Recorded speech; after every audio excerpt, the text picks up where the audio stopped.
Good day, everyone. Good day, Dr. Mac. Good day, my fellow friends. Thank you for clicking in our group studio to view our presentation. So I'm Kristen. I'm the project director of the project, and then I'm collaborating with my friends from Malaysia, also from the US. And we have Himara, Marcus, Sotana, Nuriha, and also Wai Chongbo from Malaysia side. And then we also from the peers from the US, Elizabeth, Lakendra, and also Bethany. So I'll be kicking off with explaining what is our content for the videos, and then we'll continue with Lakendra introduction videos. So here we go. So here's our content for today. We have introduction, we have the psychological aspects of being a forensic psychologist, but then for Malaysia, we don't have any licensed forensic psychologist. So instead, we realize that the professions that in charge of the work of forensic psychologists are prison counselor, criminologists, and also clinical psychologists. So Mufliha will be doing the current job prospect for forensic psychologists, and then Himara, Marcus, and also Sotana, they'll be doing the psychological aspects for potential of burnout, types of evaluations, degree of reliance on what eyewitness of that professions, that three professions I mentioned before in our country, in Malaysia. And then lastly, we have the future of forensic psychology in Malaysia and the US. So this one will be only Chongbo from our side, Malaysia peers, doing it. He will be doing it for both countries, the US and also the Malaysia. So he will be comparing both countries with, I think, few points. You will see after that surprise you. And then me and Lakendra will appear again for the conclusion. So thank you for listening from me. So now I'll pass the stage to Lakendra. She will be doing the introduction for the US. Hello, my name is Lakendra Beecham, and I will be doing the introduction and conclusion for forensic psychology in US. Elizabeth will go over the current job prospects for forensic psychologists in US. Bethany will go over the psychological aspects, potential for burnouts, types of evaluations conducted, and degree of reliance on eyewitness in US. First, what is forensic psychology? Forensic psychology exists in the intersection of psychology and the legal system.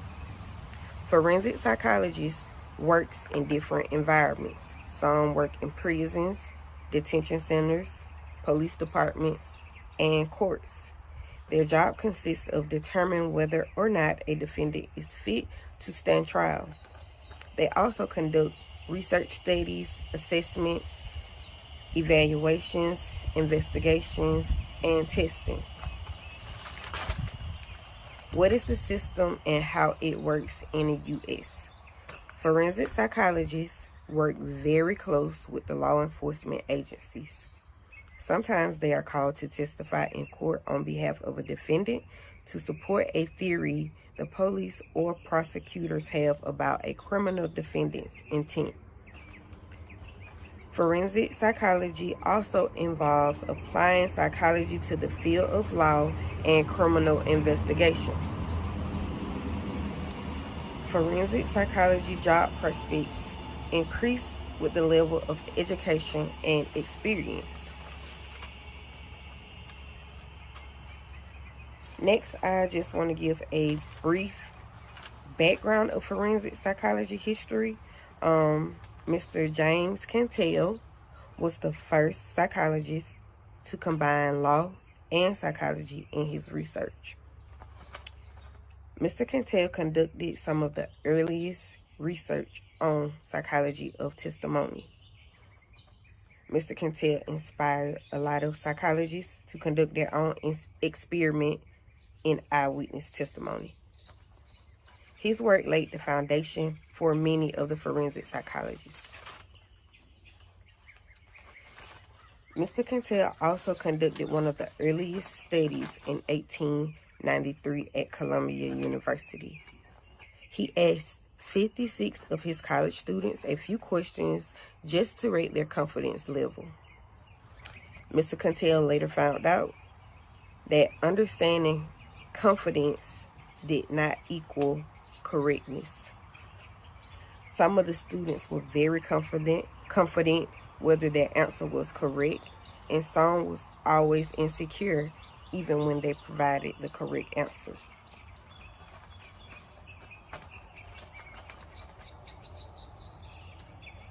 Hello everyone, it's me again. So thank you for Lakendra for her amazing introduction. She introduced what is forensic psychology, and then she mentioned a few famous names, and then she used the research, and then she introduced, and then she explained the structure, the settings of forensic psychology and how they work.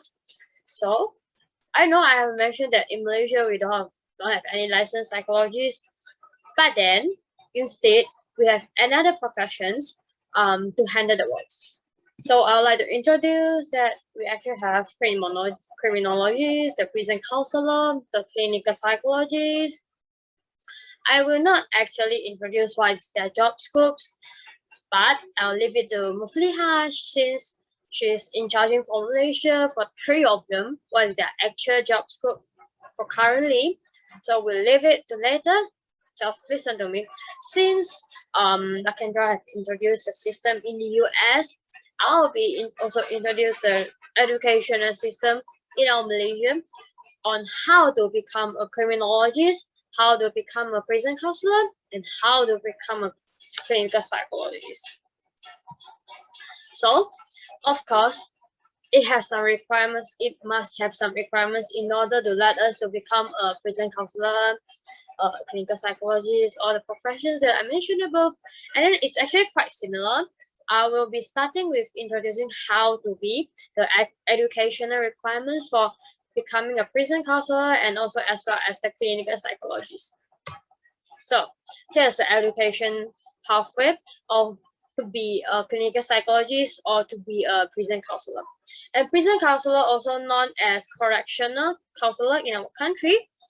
So as we know, we need to finish our SPM/O level, and at least this from like almost all the Malaysia requirements to the university. If you want to study in psychology, you must have at least a credit in mathematics and science.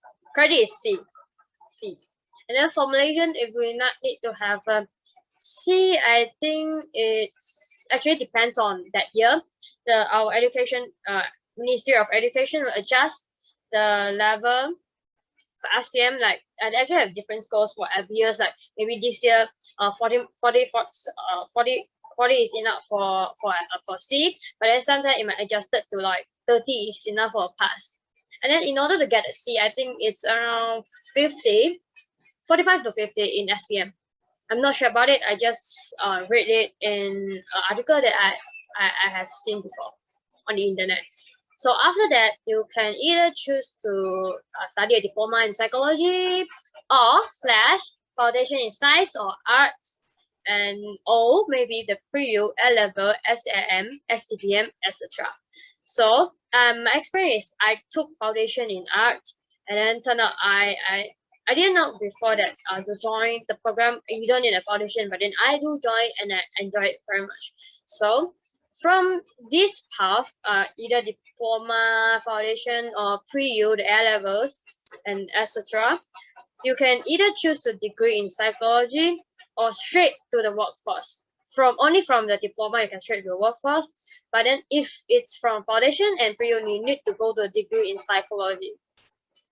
So it's like take 3 years, 2.5 to 3 years. Some of the students only need 2.5 years to finish a degree, but then some of the students took 3 years. And then like for us, the ADP students, we need 4 years. Actually, these 4 years include general studies and also all the psychology subjects. And then from this degree, you can also, if you finish it, you can just straight to employment. You can work under maybe human resource. There are a lot of choices you can choose. HR, the marketing, the sales, and then something that is related to human and not very technical.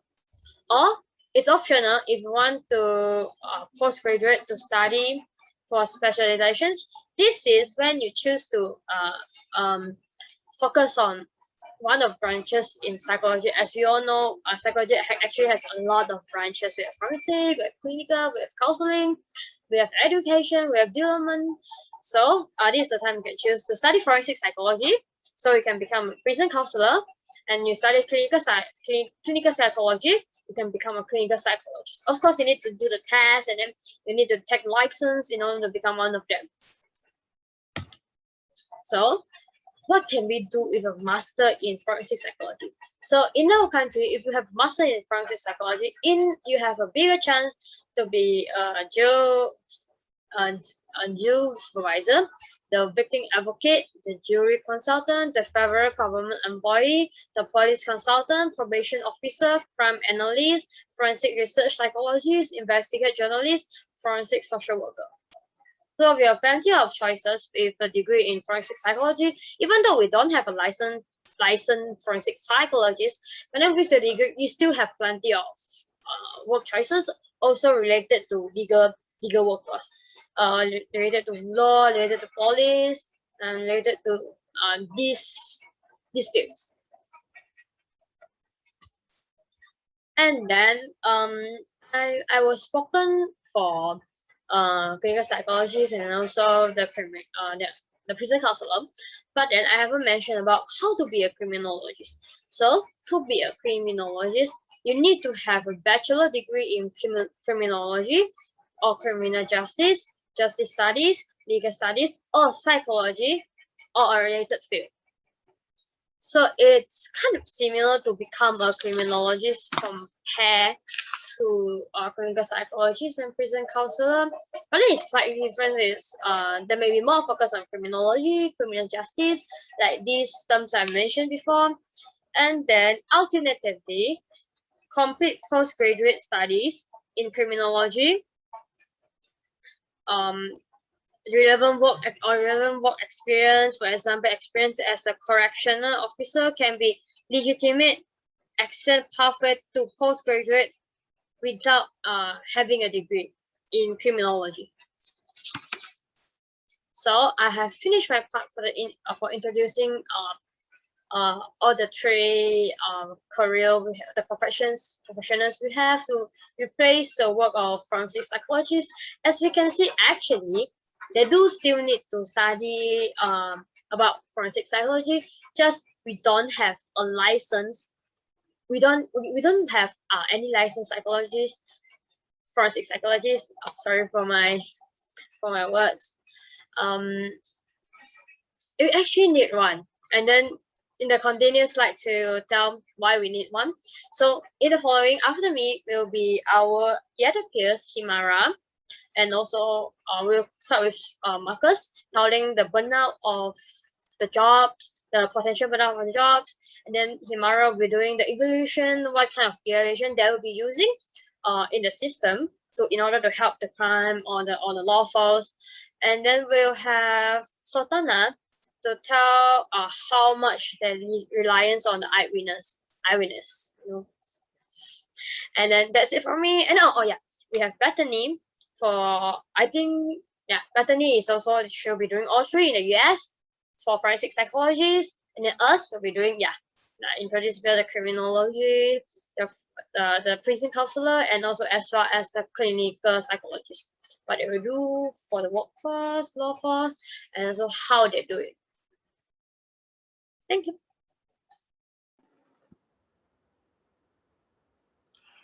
Hi, Dr. Mac. Hi, everyone. So my name is Marcus Chok, and I'm from Psychologists, Kota Damansara. So today my team and I will be doing the second section of this assignment, the psychological aspects. So I will be doing the potential for burnout, and Himara will be doing the types of evaluations conducted, and Sultana will be doing the degree of reliance on eyewitness.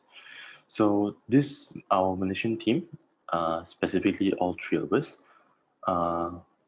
will be focusing on the aspects of forensic psychologists in Malaysia, and it will be compared to the US side, which will be done by Bethany.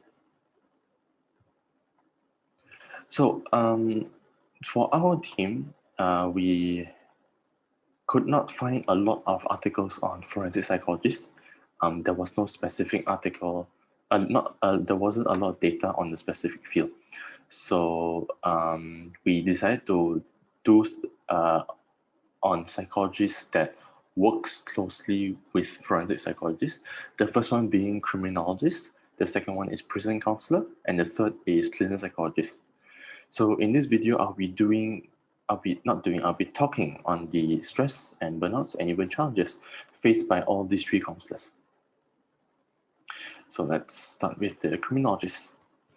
So in the article I found, according to Liu 2009, the three factors or three challenges found was minimal knowledge, minimal data, and language barrier. Now, this was a research done in all of Asia. It was just a generalized research. There was no specific country. So in terms of minimal knowledge, the reason for that is because of the culture's beliefs and even laws. I'm not sure about the other races, like the Indian race or the Malay race, but I personally know about the Chinese race, and one of it is that they do not believe in psychology. They, in a sense, they hate psychologists because they feel that psychologist is not needed. It's mental health is similar to physical illness. It's like an everyday sickness, like your normal flu, your normal cough, your normal fever. So to them, it's something you can just avoid, just sleep it off, and the next day you'll be fine.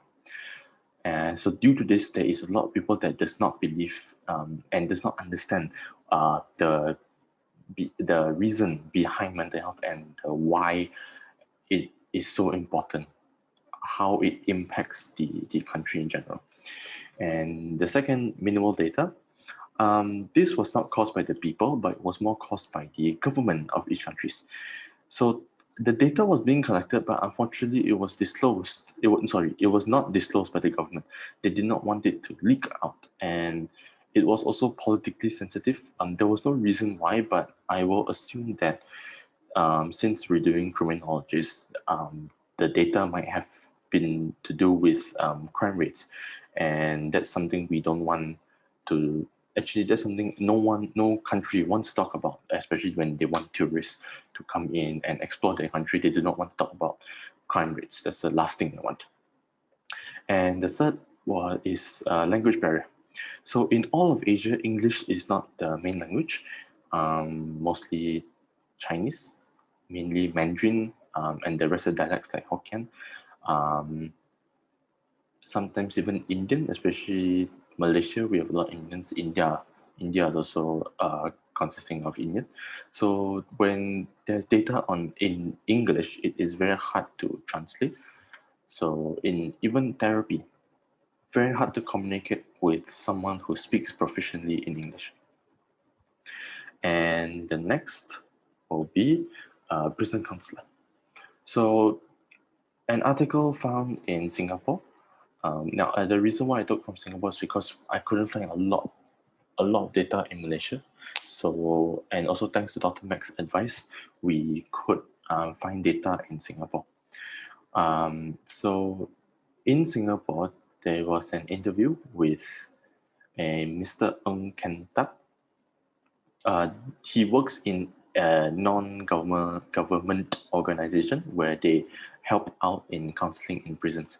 So he said that some challenges that he faced was helping inmates to move on from their guilt and shame, specifically their crimes, the things they've done. And the next is helping inmates with low self-esteem. The reason they have low self-esteem is because the prisoners believe that the entire society or in the entire country or even in the entire world, I'm so sorry about that. Yeah, so they believe that they are not needed in the world anymore because they have done their crime and they're nothing. So everyone will look down on them, everyone will hate them. So with that kind of view and perspective, they felt very low, they felt very small, which led to low self-esteem. And with that same reason, a lot of the inmates could not build a proper relationship with the counselor, so therapy was extremely hard to do. When there's no trust between both, then therapy will be something that can't be done easily. And in another article by Jamian and Amin 2020, this is a Malaysian article. It was a research done on a prison counselors that works in prison. It was just more of an observation. So the 6 challenges that they found during this observation was that the first being no guidance or mental supervision. So the prison counselors there on site were normal counselors, but there was no senior that they could go to. There was no senior that they could ask a question. There was no one that that could help them if they ran into a problem. So a lot of it was had to do with based on what they learned and the experience that they have. The second is inadequate psychological facilities. So there was not enough computers to jot in the data of each of the clients. There was not enough rooms to do the therapy sessions. There was practically not enough of anything to properly do a normal therapy session. And using the same reason of inadequate psychology facilities, clients' confidentiality was being challenged. It was being questioned actually, because since there was not enough computers, a group of counselors had to share one computer. So if everyone is sharing one computer, then everyone's client is inside and privacy is just gone. It's just out of the question already, and that is bad because in any counseling session, every counselor will always talk about confidentiality with the patients or even the clients, or in this case with the inmates. So this has practically already been broken. And the fourth one, there is no counselor to client relationship. There was no reason stated why, but the main reason stated was there was no trust from the inmates to the counselors. The counselors was willing to lend an open hand, but the clients or the inmates were not willing. And the fifth one is workload. So there were not enough workers, or in this case, there were not enough counselors to handle everyone. So everyone was running around doing reports, doing therapy sessions, doing counseling, and doing everything at the same time. So that increased their stress levels. And the last is clients' background diversity. So in a normal prison, they do not keep prisoners that come from one country. So let's say if it's Malaysia, we don't have prisons where they just have Malaysians inside. We have people from different countries, like especially immigrants, illegal immigrants that come from different countries. I wouldn't want to state where, I don't want to point any figures. There's some tourists that came and then committed a crime and maybe end up in jail. Again, I don't want to say too much because I don't want to point any fingers. I'm just giving an example. So with this many people in the prison, the counselors will have to deal with not only Malaysians, but different people from different countries with different backgrounds. So it's a lot to deal with and it's a lot to take in, and that will be a challenge to the counselors. And now moving on to the clinical psychologists. So according to Jamil 2018, this was a article in Singapore. If I'm not wrong, it was an article. Yes. So there wasn't much issues or challenges. The main one was language barrier. So in Singapore, everyone is proficient in English. English is a primary language. It's something that the government has stated that English is a must. So everyone speaks English there. Unfortunately, there are some clients, some inmates, or some patients that are not that proficient in English. They speak in a different language, like Indian, Malay, Chinese, either one. So when that happens, then therapy would be hard because it's like two people from two different countries trying to talk to each other with two different languages. So trying to get a message across is hard enough. So yeah, and the next one is a Malaysian newspaper, The Star, 2019. So in this newspaper, it was an interview with a lot of clinical psychologists. No names were stated, there were no number was stated either. But one of the issues that all the clinical psychologists had was that there wasn't enough, or actually there weren't enough clinical psychologists in Malaysia. To put that into perspective, so the normal process of a patient going through a diagnosis and the treatment is that first they will go to a psychiatrist and to get a diagnosis and everything, and after that they will go to the clinical psychologist to go through their treatment, and after that they will go to the counselor to get them back into society. But let's talk about the clinical psychologist right now. So let's say a patient comes in today to get a diagnosis from a psychiatrist. In normal circumstances in Malaysia, after you get your diagnosis, the next thing to do is go to a clinical psychologist. But to go to a clinical psychologist in Malaysia, you need to wait. Not for a day, not for a week. It is in a duration of 6 months to even a year. That is how little clinical psychologists there are in Malaysia. So the waiting period is annoying, and the waiting period gets a bit ridiculous. So this is a bit of an issue because let's say they came in, let's say we take the maximum duration, which is a year. A year ago, they got the diagnosis, and a year later, they visit the clinical psychologist. A lot of things could have changed. Their personality could have changed. The illness itself could have changed because every day we're facing different things. Every day there's stress. Every day there's challenges being rising up. So that itself may affect the illness completely. And this, I split this into two because they're two different videos. So the Reframe project is actually a YouTube channel, where they bring in 3 different people, which is the psychiatrist, clinical psychologist, and the counselor. And they do interviews and collaborations with each other just to talk about what each of their job scopes are and their daily life. So in the first video with the clinical psychologist, it is said that one of the challenges that he faced was not being able to diagnose his patients. As I said earlier, psychiatrist is the one that does the diagnosis. The reason is because psychiatrists are bound by the medical act, whereas the clinical psychologist isn't. So clinical psychologists cannot do much in terms of diagnosing. They can only give the therapy. They have to depend on whatever the psychiatrist say. The second one is workload, reports and assessments.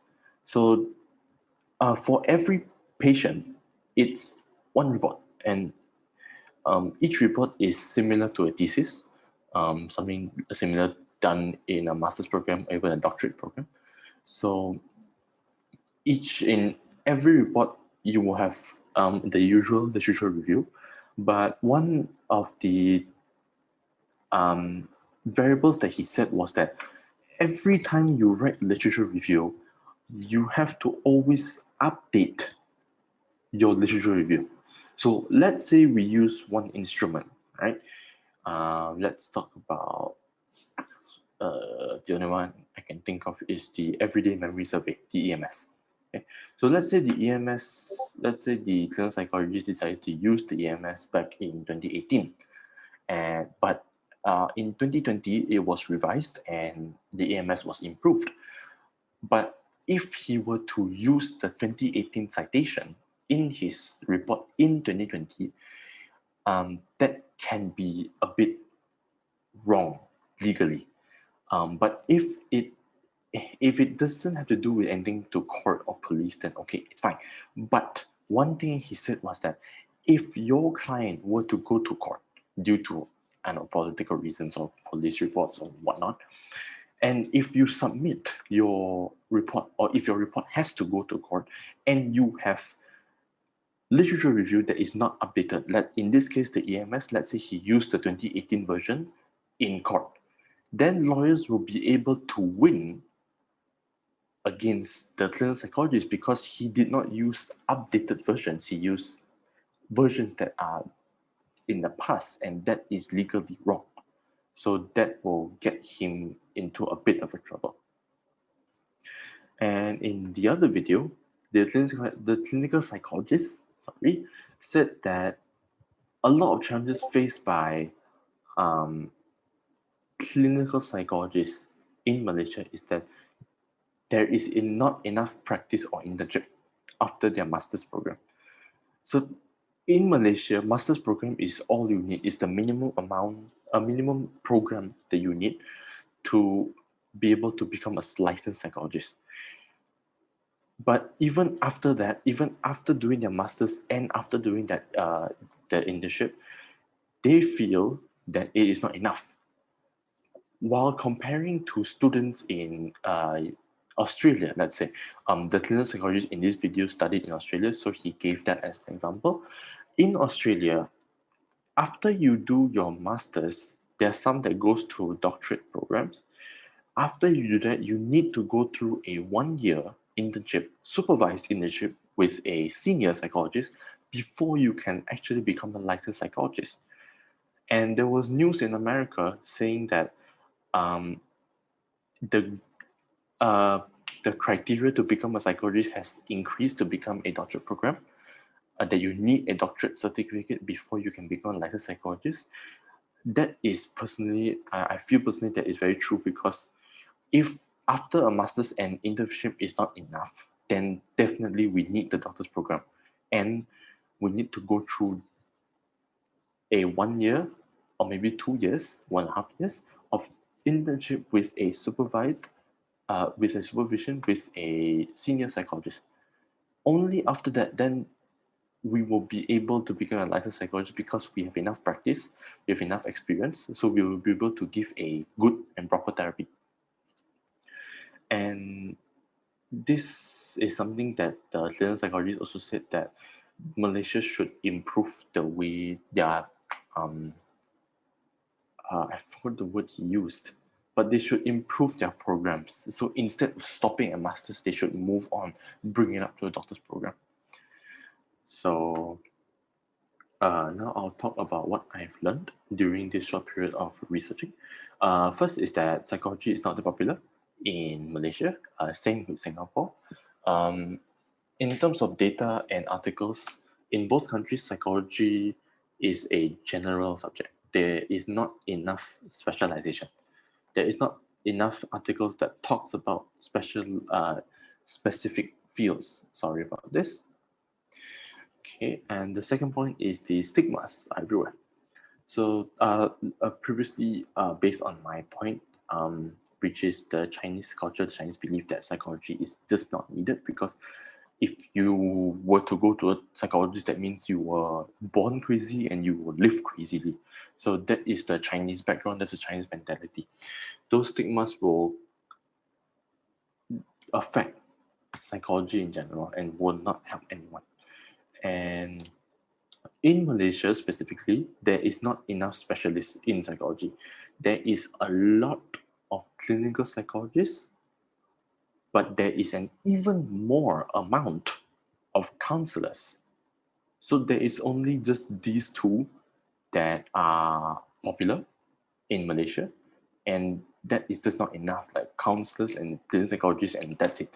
Whereas we have countries like America, where you have hundreds and thousands of articles just talking about one specific field of psychology, like forensic psychology, you have hundreds, sports psychology, you have hundreds, clinical psychology, you have hundreds. So it's a wide range and a great deal, especially for students to be able to look around and be able to write in their reports.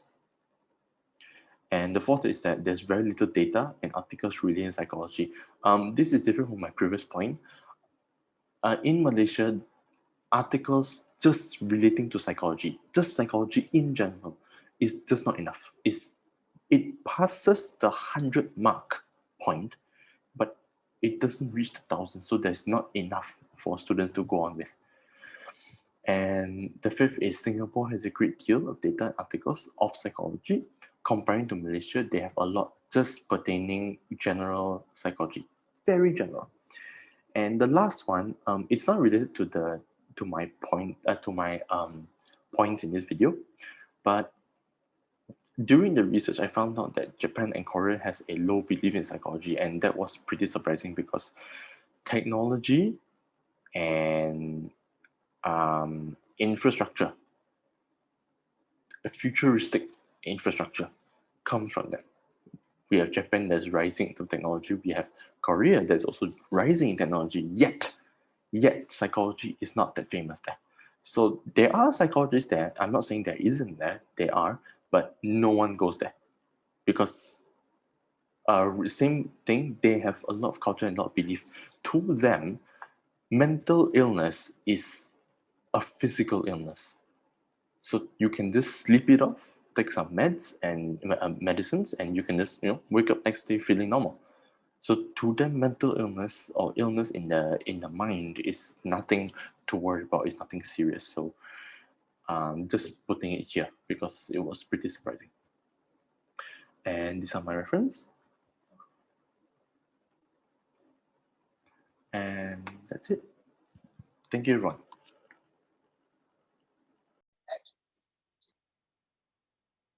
Hello, Dr. Meg, and my fellow classmates. My name is Himara Pereira, and today I will be presenting regarding the types of evaluations conducted by clinical psychologists, criminologists, and prison counselors working in the forensic field.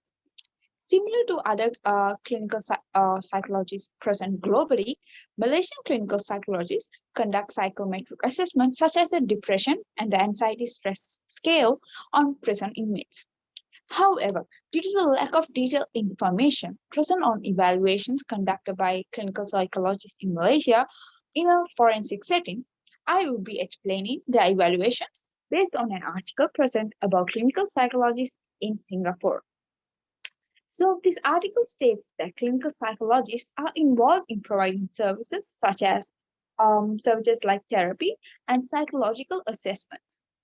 They're also involved in assigning criminal cases from psychiatrists for therapy or assessments and supervise the latter involved to assist the clinical development of the inmates. So when there are new cases, they would also interview and conduct assessments for hours just to collect information and administer a psychometric testing. Sometimes they even may interview the family of the informants or other significant people involved in the case. They also write up medical legal reports, evaluate documents relevant to the case, such as medical reports, online news articles, and even provide their judgments and make judgments based on previous cases of a similar nature. Furthermore, clinical psychologists also explore medical and psychological literature to support their broad opinions of the case. They do all of this while discussing and consulting the cases with their lawyers and their peer psychologists. Moving on, when explaining what criminologists in Malaysia do, they're actually well known to conduct analysis on the crime. So these analyses are conducted by Malaysian criminologists to provide conclusions or interpretations of possible motives behind a criminal behavior, and also to check whether the suspects have characteristics of criminals or offenders. Our criminologists in Malaysia also conduct modus operandi to find patterns of criminal behavior, and they conduct interview-based research projects and risk assessments such as the psychocriminogenic assessment among potential criminals. For example, a very well-known criminologist in Malaysia known as Dr. Muhammad Rahim Kamaluddin conducted research among criminal populations where he found out that local burglars that break into houses are not afraid of CCTV cameras because they state that the local burglars can disguise themselves by wearing a helmet and just break into the house. But if they notice an alarm system in the house, they would be afraid of it. So I think the point is from this research is that make sure that your house has an alarm system to make sure that you're safe from any burglars in the neighborhood. So moving on to prison counselors. So Malaysian prison counselors are involved in coordinating and managing counseling service department of the Malaysian prison. They would also plan development programs for staff members of the department and even involve in scheme developments, prevention, and rehabilitation programs for inmates, prisoners, or detainees of the institute. Apart from this, they will prepare the budgets for its counseling service departments and also I think the articles state that the main aim of their services is to help inmates unravel their problems and overcome their mental health concerns such as depression so that they can have an overall improved quality of life. Prison councils also conduct mental health screening and refers their inmates with symptoms to other outpatient clinics. For example, at the present, a psychological-based recovery program known as art therapy medium has been introduced to inmates nationwide. And the prison counselors conduct such programs as this. And by conducting this therapy medium, they even had an exhibition to showcase more than 200 artworks that was created by the inmates or the prison inmates or in Malaysia. And so that's all about criminologists, prison counselors, and clinical psychologists in Malaysia from me. However, to explain the things that I have learned through this experience, I think Malaysia still needs to conduct more research and present more articles of criminology, criminal psychology, and forensic science because it's very, very hard to find information based on this field. And I also found out through a video that clinical psychologists in Malaysia are quite a handful, but at the same time, they do not seem to have sufficient career opportunities yet in the country. Additionally, I also found out that prison counselors are also actively involved in providing counseling services for HIV and AIDS prison inmates. And on a positive note, the Malaysian Police Department is actually aware about the specialists that they're lacking and currently are actively training and looking for individuals to work in the forensic field. So this means that forensic psychology is a field that is yet to be developed in Malaysia. And hopefully in the future, I think what I found out is that there will be many career opportunities for the people of Malaysia. And I think that and on a fun note, I also found out that I should definitely invest on alarm systems instead of CCTV. So I can hopefully scare away any sort of burglars out there. So that's it from me today. Thank you everybody for listening to my presentation, and I hope you have a great day ahead. Hello, Dr. Meg and my fellow classmates. My name is Sultana and I will be presenting from Group 5, and the subtopic is going to be on the psychological aspects, specifically on the degree of reliance on eyewitness and expert testimony. So we're going to get started with what is the degree of reliance on eyewitness. So I would like to start by defining a short definition of what eyewitness testimony is. It's when an individual is required to remember certain details about an event or about other individuals. So the reliance on eyewitness testimony would be low because individuals rely on their memory and are more likely to make mistakes. So if the testimony of an eyewitness is inappropriate or wrong, then the individual accused could be sentenced wrongly. For instance, according to cognitive psychology, retroactive interference is when newly learned information interferes with the past information, which results in making the individual struggle in remembering those specific past information. So, for example, when a lawyer supplies new that could be misleading information while questioning the eyewitness, it can result in them having trouble in recalling the past information of the specific incident. So the eyewitness in Malaysia, almost everyone is qualified to be a witness, as stated in Section 118 of the Evidence Act 1950. All persons shall be competent to testify unless the court considers that they are prevented from understanding the questions put to them or from giving rational answers to those questions by tender years, extreme old age, disease, whether of body or mind, or any other cause of the same kind. So, if a qualified witness refuses to go to court and testify, they could be found in contempt of court and be fined or imprisoned. So, expert testimony in Malaysia, the RMP is qualified as an expert witness in Malaysia. The expert witness has to have the special skills, knowledge, experience, education, and training on the particular subject that relates to the testimony of the case or the crime. So, an expert witness is required to provide evidence to show that they do have those special skills, knowledge, education, and training on that particular subject of the crime or the case, along with their expert testimony. So any party in the legal proceedings can appoint an expert testimony according to Council 2019. So the psychologists as expert witness under the Malaysian Evidence Act in 1950.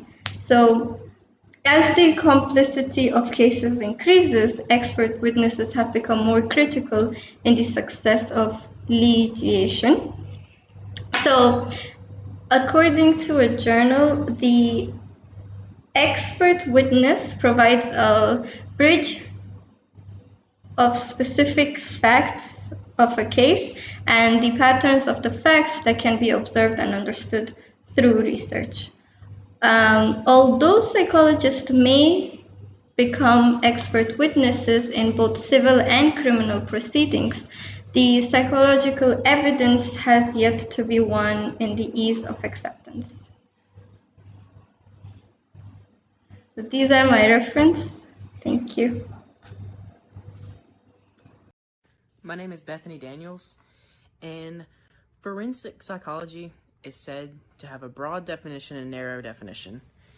The broad definition is the application of clinical specialists to the legal arena. This emphasized the application of clinical psychology to the forensic setting. The narrow definition is said to be the application of clinical specialties to the legal institutions and people who come in contact with the law. The application of clinical skills is like an assessment, treatment, and evaluation to forensic settings. Next is the burnout in the U.S. Burnout really, it depends on when it develops. It usually is gradually, more than likely, for someone that's been in the field for a little while. Some things that can cause burnout is the accumulation of stress. Stress can be a factor in a lot of things with a job. Work overload. Anybody that has too much work can get stressed, and a stressful work environment. Two main symptoms of burnout are exhaustion and feelings of lack of accomplishment. Risk factors are being, anytime you're just a female, yeah, it's a possible risk factor, being overworked, a slow work pace, and lack of success. If you're not succeeding in your job or feel like you're not succeeding in your job, you're more than likely going to get tired of it. Professionals suffering from burnout report lower job satisfaction, emotional exhaustion, and increased thoughts to leave the position. So they think about quitting their job after a long time of being burned out. Forensic psychology evaluations. Forensic evaluations include a full assessment of emotional, cognitive, and behavioral health. Most are required to give evaluations to those involved in the legal system. One of the main reasons of this is to assess competence to stand trial. And my favorite example of this was the Hillside Stranglers. Ken was not competent enough according to the psychologist Allison, he was not competent enough to attend trial due to his mental illnesses. The eyewitness testimony is important because it includes cognitive psychology and human memory. Those two go hand in hand. These testimony are usually just taken in because they're generally a reliable source. Testimonies can be affected by many psychological factors such as anxiety, stress, reconstructive.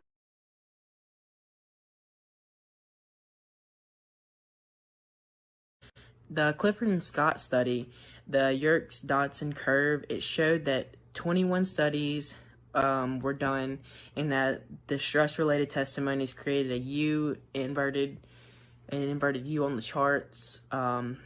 It means that the performances increased with stress up to a certain point and then they started declining. It found that people who saw a film of a violent attack remembered fewer things than those who with a less stressful attack, than those that were given a less stressful attack. And another example with that was the Hillside Stranglers.